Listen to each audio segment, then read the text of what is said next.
Lewandowski வந்துட்டான். பெரான் டோரஸும் இருக்கான்னு நினைக்கிறேன். ரஃபினா வந்துட்டான்.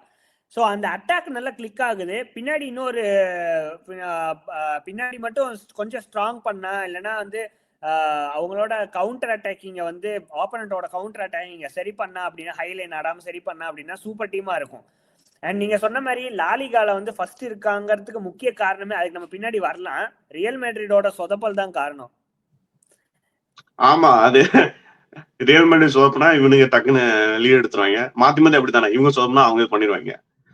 நீங்க சொன்ன மாதிரி. ஆனா இந்த மேட்ச் ஜூல்ஸ் கொண்டே வந்து கொஞ்சம் நல்ல கேம், 2 கோல்ஸ் போட்டான். அவனும் இன்ஜுரியில தான் வந்திருக்கான்னு நினைக்கிறேன். ரைட் பேக்கா வந்திருக்காம. பட் அகைன் நம்ம குக்கரெல்லாம் ஆடுவான்ல, குக்கரெல்லாம் அலோன்சோ மாதிரி பாக்ஸ்குள்ள போய் நின்றுறான். கரெக்டா டைம்லியா போய் நின்றுறான் அவன். ஆமா ஆமா, அந்த 2 கோலுமே கொஞ்சம் டைம்லி